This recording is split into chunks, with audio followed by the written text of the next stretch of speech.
Hi everybody, I'm Adam Whalen from Reline Equipment Hire. I call it RH for short, here in Sydney, Australia. Thanks for tuning in for the very first episode on the YouTube platform. And yeah, the reason I've started this YouTube platform is because I don't believe there's anything out there like this been done before.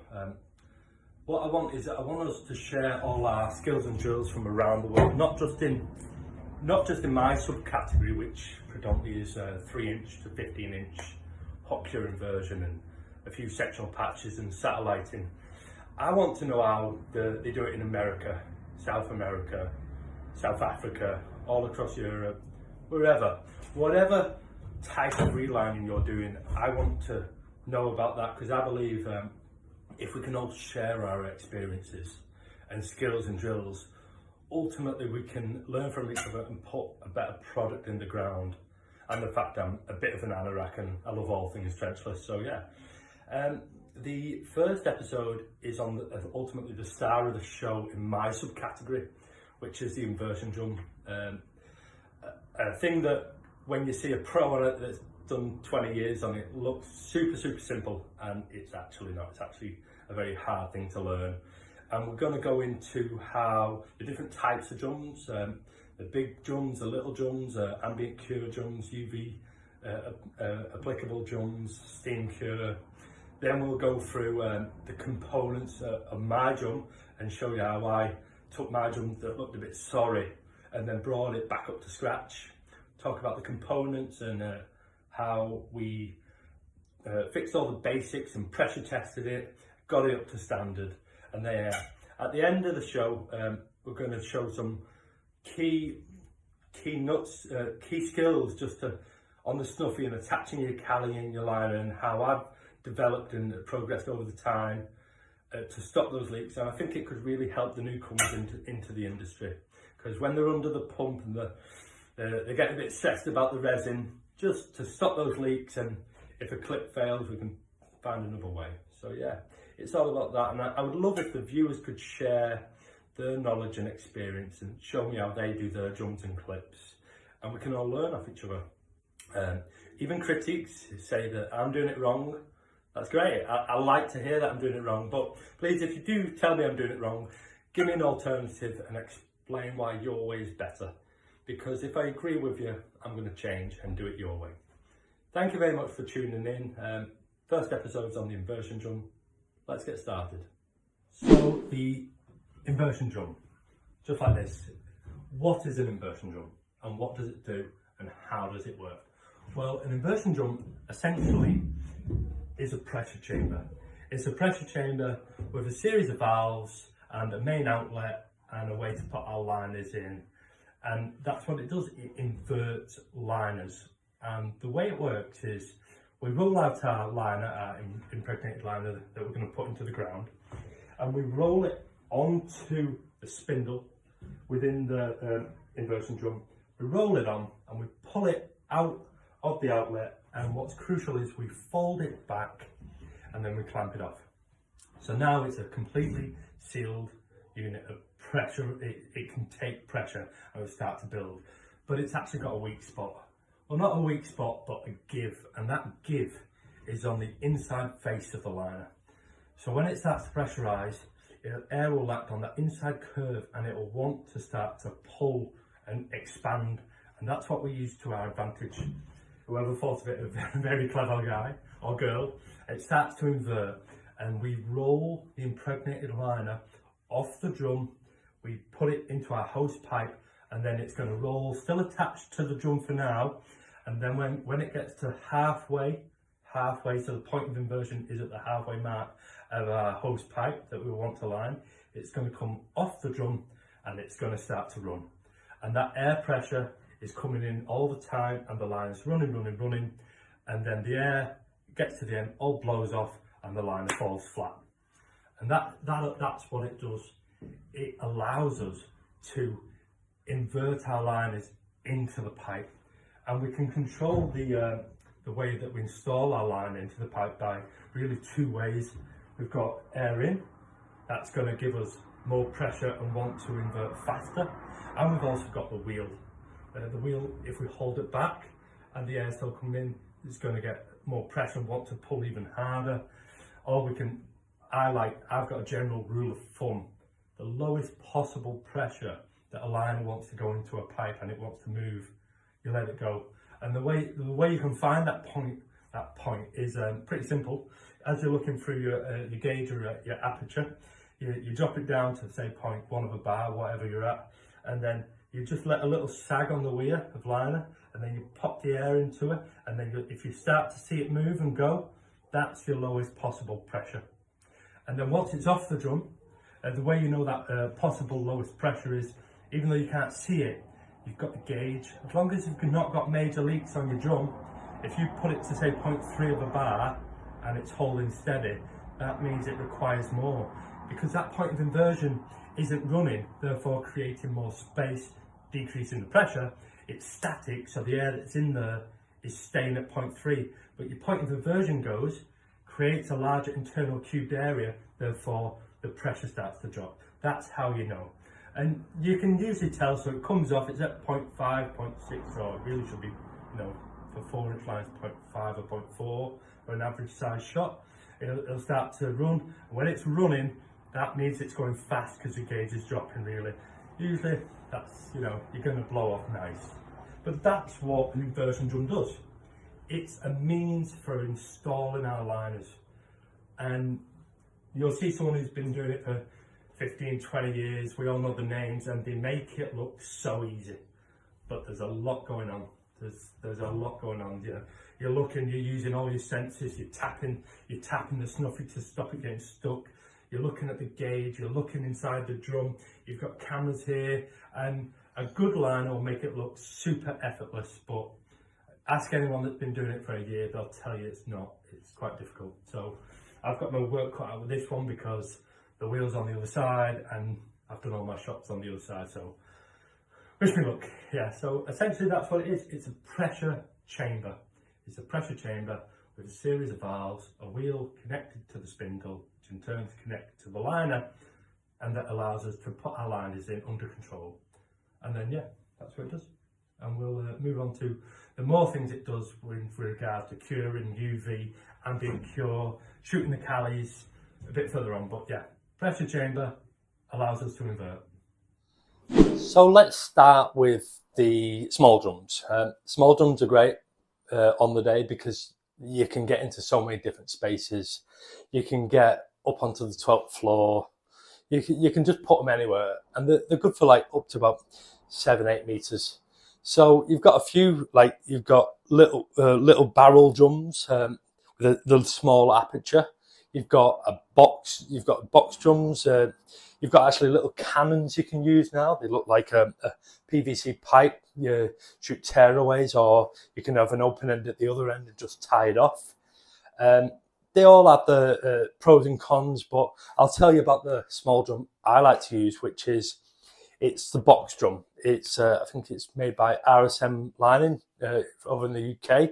We've got a supplier here in Manly, and the way I like to use it is I run a tearaway system on it and using 1.5 to 4 hour resin with it.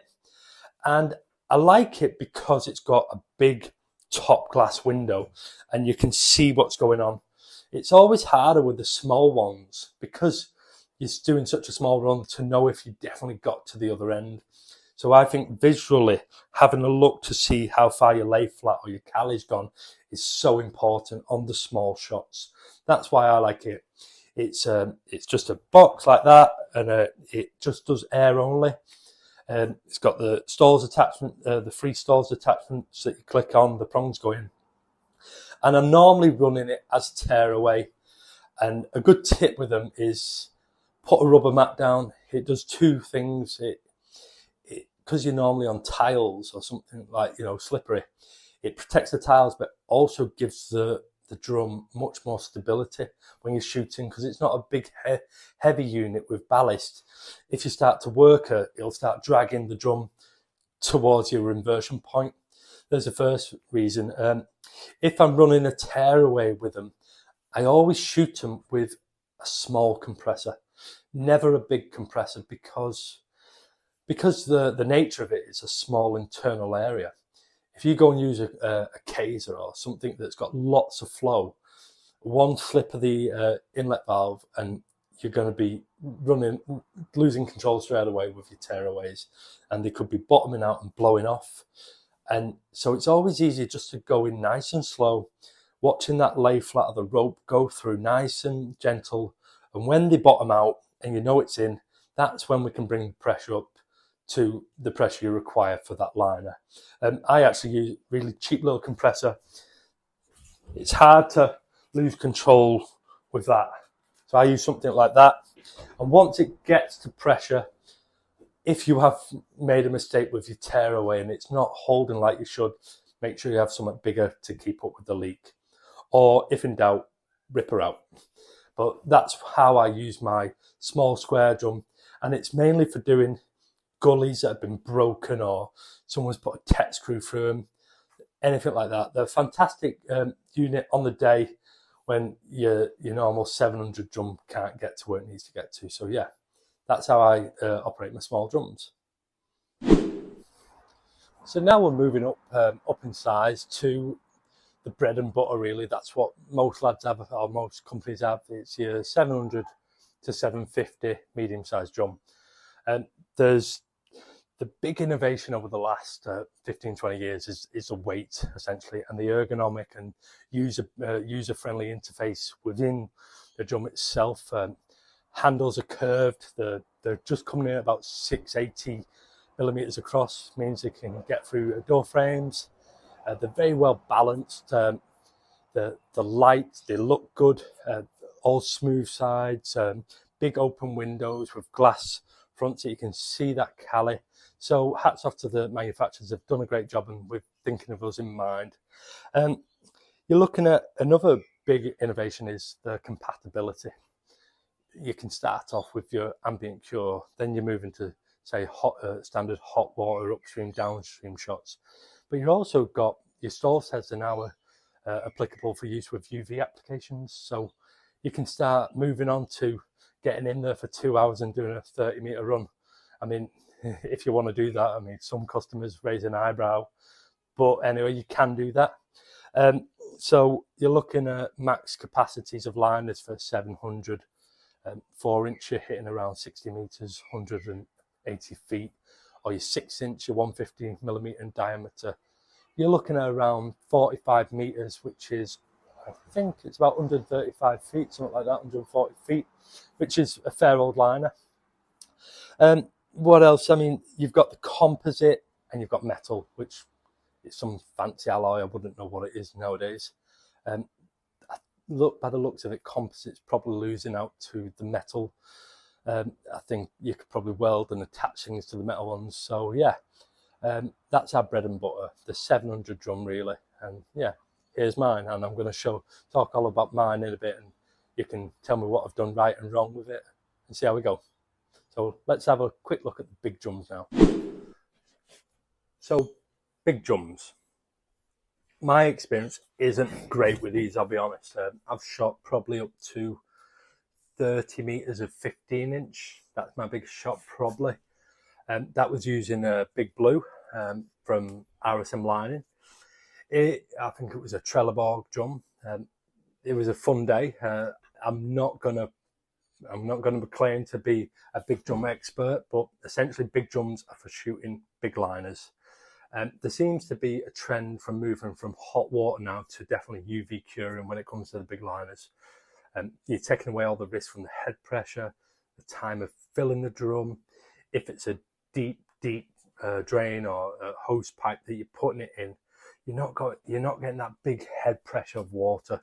So it tends to be that they're all turning to the UV, which good, it's great. It makes life much easier for the installer.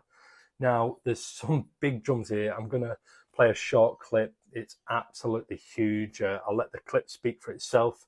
So just to let people know who are in the little bubble like I am, using my little 700, that other people are doing other things around the world. Now, I would love if you was one of the operators of this drum and know how to use it, that you could come and send a video clip or pictures of you using the drum. I'd love that. So yeah, send them through and enjoy this short video.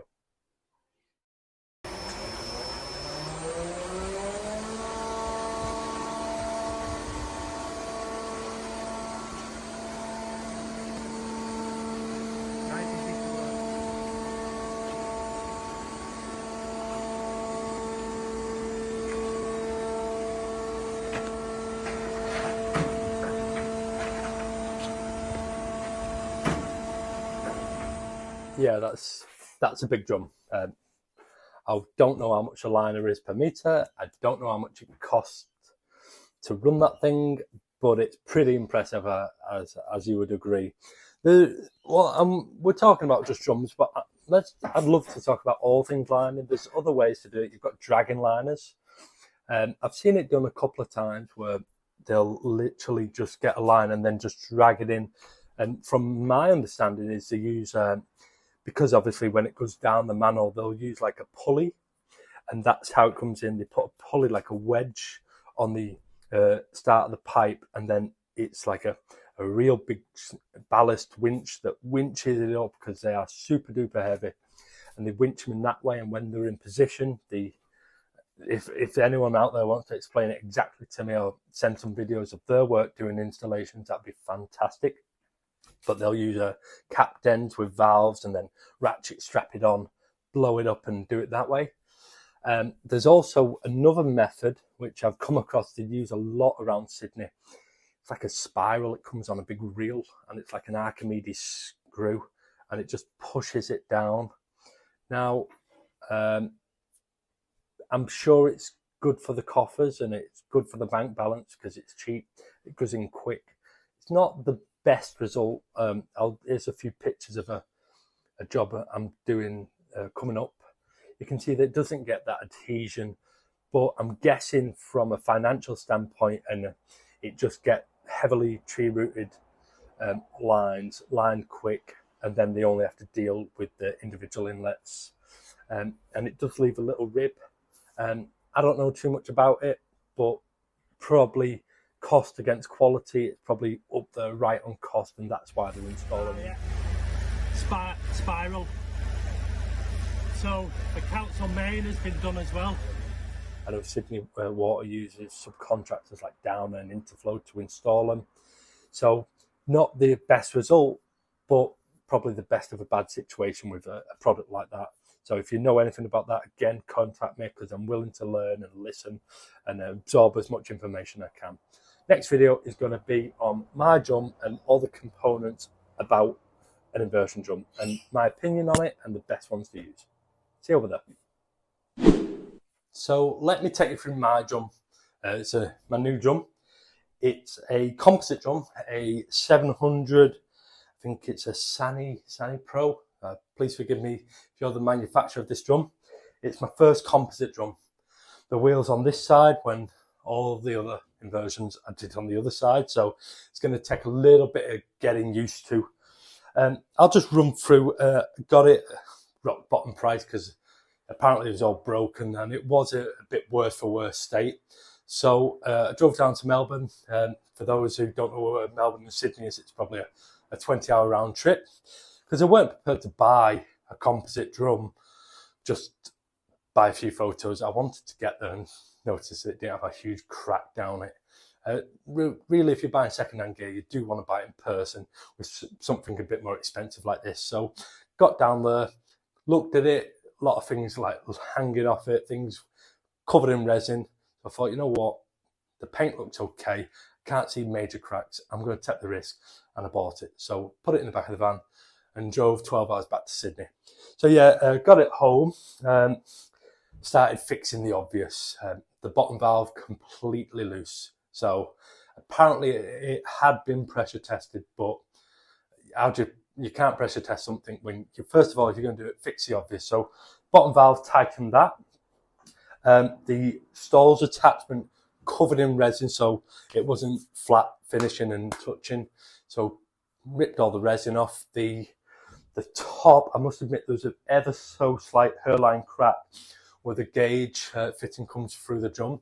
So I went and got a bigger washer, made some gaskets out of rubber, put that on, that sealed that. This lid here, there was the big washers that I used to screw the lid down, they were missing. They were using flat washers, and the nuts were actually bottoming out on the thread, and the washer was still loose, so it wasn't, getting the compression. So got some aluminium from the local store, chamfered it, hole cut it, got it in there, made that. What else was wrong with it? There was that. the little stay locks are spring loaded, just took them apart, sprayed them, and then they started working again. So I just generally fix the obvious on it, because composite drums, you hear horror stories. So yeah, did all that, and then I said, right, let's pressure test it. Moment of truth. Have I made a big mistake? So I'll just tell you how you pressure test your drum. You get some 6-inch cali, because the 6-inch cali fit snugly enough onto the 6-inch attachment. Put it on. Use my best duct tape, which I'll show you later on. Big shout out to Joel again. And then I put some liner on, put a clip on, and ratchet tight as much as I can. So the cali is just a metre of cali, 2 knots, not 1, 2. Invert it, put it over your stalls, then your liner, and then ratchet up. So essentially you've sealed the drum. And then what I did was I put it to 0.7 of a bar. 0.7 of a bar, and in the 20 minutes it dropped down to 0.5. Now, it's dropped. Well, in my eyes, that's a big fat pass. If your drum only drops to 0.5 of a bar in 20 minutes, that's a pass. I have never shot a drum that doesn't leak. For starters, the cal tube that is stitching through, you're going to get air leak through that. Your stalls head, you're going to get leak, and you are going to get little leaks all over the drum. Now, bear in mind, I've only put a metre of cali on. I've got a small internal cubed area, so the rate at which that drops will be fast compared to a big long shot, because you've got a much bigger internal area, so the rate at which it drops will be slower. So I somehow dodged a bullet, and we got the drum home, fixed it all up, and I was happy with that. So let's go through a few of the components on a drum. Let's start with the lid. So this lid here completely detaches. It'll come off and it'll fall on the floor if you're not careful. Now, that's how they get damaged. So in the heat of the moment where you put your liner on and you're going running on, you put your lid on, starts to, drops. If that lid drops and cracks, guys, you're in a world of pain, because unless you've got a spare one, or you can make one in under 5, 10, 15, 20 minutes, whatever resin you're using, you're pulling the liner out and it's no good. There's your first component, your lid. A lot of them now are on levers and they swing over. Just be careful with them. Don't throw them over. Just be careful with your gear. So second main components are your air in and air out. Air out, I just like a big ball valve, and that's it. You want the biggest hole, so when you open that out and let the air out, the air just drains out as fast as it can. Because if you're doing multiple, like the cali multiple times, if you've got some epoxy, I've seen these little copper filters on them. I don't know why they're on there. If anyone knows, you can tell me. If you don't want the air to come out as fast, you don't open the valve as much. But if you do, open it and let it out. So that's your air out. Your air in, quite often than not, I like to have a regulator on mine. Put the regulator, when you're shooting your liners in cali, in the fully open position, because you want maximum air when you want. If you want less, you're same again, just close it. And it's all about hand skills, feathering it. So righty-tighty all the way, half a turn back. I've found if you don't give it that half a turn, they can sometimes seize on the spindles. I've had that a few times. So yeah, air in with regulator, air out, maximum. You can't, here it is. This one here has 1/2 inch, I think it's, 3/4 claw adapter. You often see them on HEV vehicles and semis for those in the United States. This is fixed. I'll just show you this short video of why I like the universal constant spin. I think this one was a Geeker fitting. This is the one I like. And the reason I like that fitting is because when we are, I'm not right-handed. When we're rolling our ropes and hoses onto our drum, I like that positive internal pressure when we're rolling our rope and hose on, because that means that the hose is staying at its full internal diameter. And that's crucial for when doing upstream shots. So I roll them on nice and gently with internal pressure and hot water going through, so you're getting the benefits of malleability with the heat and the pressure, keeping it nice and big. And once it's all rolled on, I simply just turn the hot box off and then let cold water come through, and then you've still got the internal pressure, but it will set it crucially in the open position, which is really important when we're doing upstream shots, and it's still important just for downstream shots, getting our maximum flow. So that's the fitting I like to use on the inlet side of the water. The bottom side, the bottom is the return. That's your return back to your pump. And big snagging issue and like preventative maintenance is all the resin. Sometimes you get resin coming in the drum, cable ties, duct tape. Get in there with a wet vac and suck that out. Open it up at the bottom, get down there, have a look. Cable ties get stuck in there. Because the last thing you want is bits of resin being sent down to your pump, obscuring the flow, and then you're like, oh, why is it not circling? Why is the hot box or the flow switch keep kicking in on your hot box? It's because there's dirt and debris within this drum, and it all stems from just basic maintenance, really, but it's usually the simple things with the drum. So you want air in, air out, universal swivel, keep that bottom valve clear, lid don't let fall on the floor. Let's move on to the gauge. I'll put a link or a picture of the gauge. This one is just here. I can't edit, so somebody else does that. This gauge is fantastic. Gauges you want, we're working between 0.1 of a bar and 1.1 bar, maybe 1.2. So really your gauge wants to be around 2.5, because then we're seeing it here, you know, right in our face. If you're using a gauge that's 10 bar and you're just seeing a tiny, it's very hard to judge your liner. It's very hard to judge what pressure you're at. So yeah, this gauge here, it's a cobalt bar and it goes to 2.5 bar. It's big, and just a little note, have you noticed how it's pointing here? Because I'm going to be stood there, or whoever's operating will be stood there. So fantastic gauge, it's big. What other components? We've got the pressure relief valve. This one is, I've got it set at 0.9 of a bar. There's big stickers on my drum saying don't go over 1.1, and it's probably more pertinent to composite drums, because I reckon if you go over 1.1 you might have a real problem with this, especially if you're using water coming in to fill it up. So I'll put a few pictures up, but I didn't know anything about them until I did my research. I took it all apart. There was bits and gunk all in the spring. That's why it wasn't being activated. But essentially, it's just a seat here that's got a hole that's open to the internal pressure. It's got a ball bearing, a spring which is on a platform, and that's got a screw. So the more you screw the platform up to depress the spring, the more load the spring is under. Therefore, the harder the internal pressure has to work.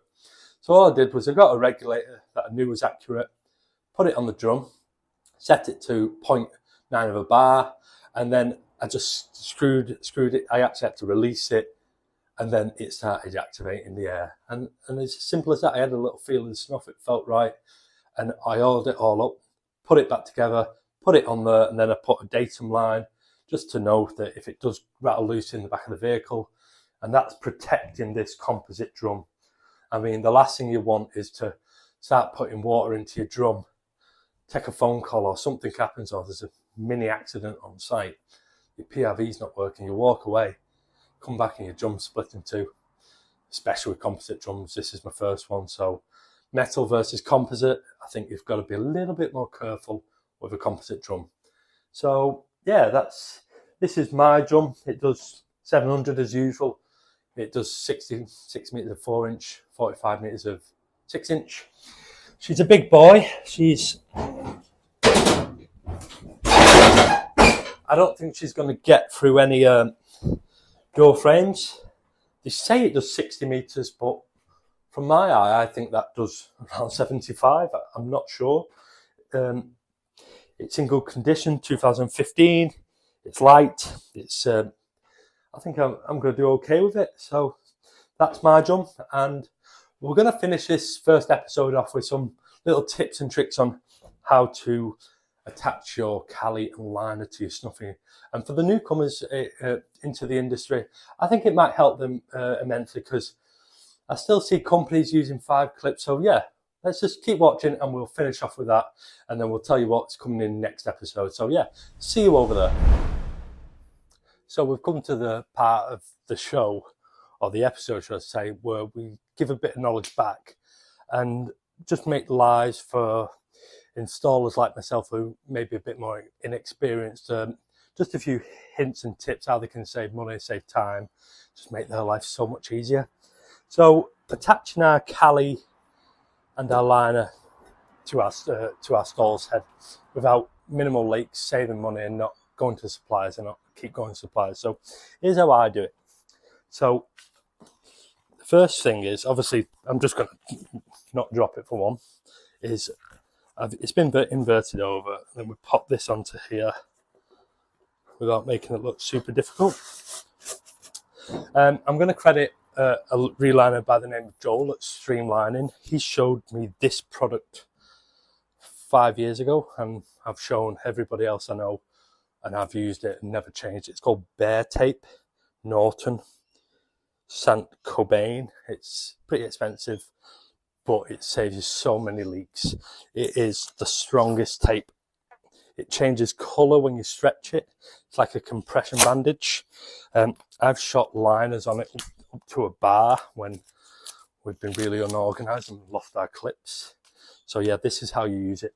So you put your Cali on. I'll try and do it so the camera can see. As you come round, you get a lap on first.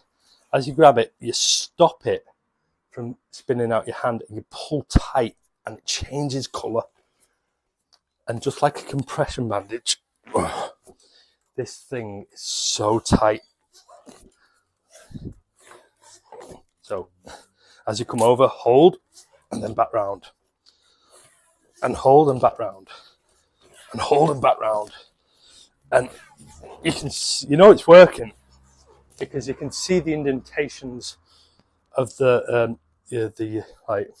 woven, I forgot what you call it, like the sewing weave on the Cali. Like I wouldn't want to be kidnapped with this stuff. But yeah, this tape, yeah, and then as you come round to get that final compression, never use scissors, just, now most apprentices can't even snap it, it's that strong. So try and find a product like that. If you can't find this product, but this one's Bear, professional duct tape, multi-purpose, Norton. Use it, get less leaks. Right, thanks Joel, thanks for that. I don't use anything else now. So, first type of clip, I'll get some liner on first.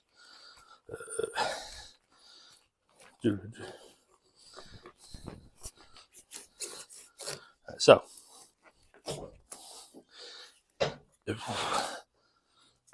there we go, that'll do. So, first type of clip is standard hose clamp. This is a Dura stainless steel. You get it to fit the stall's head you're doing. You might get 1 or 2 goes out of it. You have to put about 4, 5 of them in line. Any mud gets in there, the ruin, no good. I don't like using them. You can also get the infinity clips. They're good because they've threaded all the way round. Bit more expensive. Jubilee, a company in the UK, makes them. And if you've got 2 small ones, you can add them together to make a big one if you have to. Again, expensive, they break. You spend a lot of money. This is my chosen clip. It's like got the bridging piece, solid stainless. If you do go to the suppliers to buy them, take your stall's head with Cali, duct tape and liner, because the range at which they work is quite small and specific. So when you do, take that with you, then you can't go far wrong. Take it and try it. There's a lot of people, they don't, and then they get home and say, oh, too big, too small. So yeah, it's very simple. Currently, I've got a Makita with a deep impact driver, and I go hard, and that's it. 1 clip with this duct tape, it's done. But I'm just trialing something now. I'm putting a T-junction off the airline that is going to shoot the liner. I've got one of these, pneumatic, never have to remember a battery. So it's a simple case of, you've got the air, you've got the power, why don't we just use it while it's there? And it's simply a case of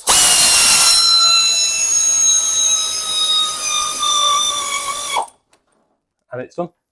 So instead of getting your batteries wet in the sewer hole, or when you're upside down, or getting resin all over them, I think I got that from a charity shop for $10, and I've got a free battery, which is my compressor in the air.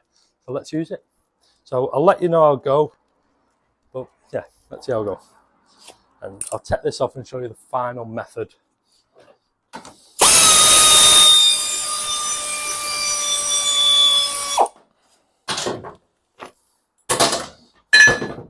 Now, the final method is a ratchet strap. So there's two ways you can do it. This is a 1.5 ton ratchet strap. If you use any smaller, they tend to be a bit weak and they'll start flexing and they don't get enough.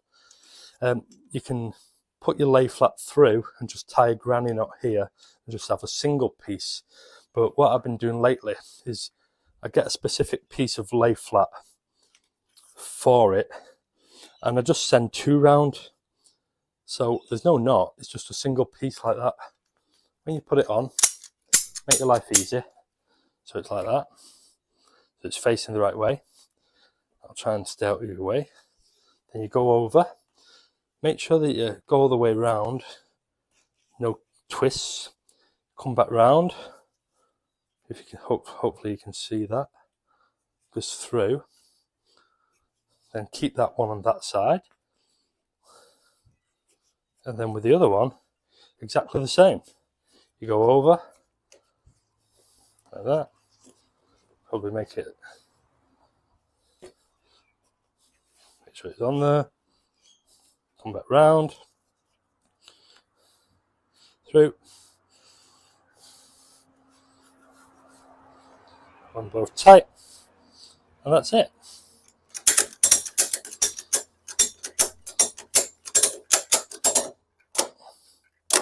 And that's it. You know they're under real tension. You keep cranking them a little bit, because if you touch the lay flat, you'll feel it under tension. So that's how you know. That's a great way, really. I mean, sometimes I use this, sometimes I use that, but I don't use them. This you can use thousands of times over. There's not much that can break. Give it an oil.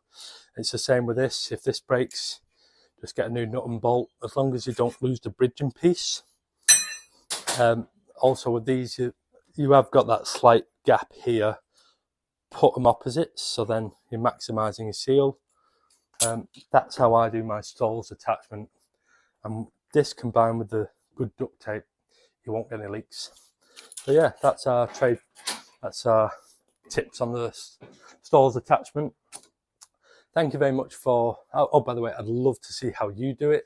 If you think I can do it better, you can do it better than me, then show me. Send a video of you doing it. And if it is better, I'm going to steal it and credit you just like I credited Joel. So thanks, Joel, and thanks hopefully for somebody who shows me a better way. Next week's episode, we're looking at all things satellite patching. I don't profess to be the best satellite patcher. I'm just silicon bladders, ambient cure and epoxy cure, but they're doing all sorts now. Steam, UV, top hats, and we're going to look into all things satellite patching. And then we're going to finish with tips and tricks on how I get my satellites into position. Yeah, so thank you very much. This is Adam from Reline Equipment Hire here in Sydney, Australia. You can get in contact with me. If you have any questions in Australia or you get stuck on a liner, don't hesitate to call. My phone's always available. And if you look for the services, you'll find them on LinkedIn, Facebook and Instagram. Thanks very much and hope to see you soon. Bye-bye.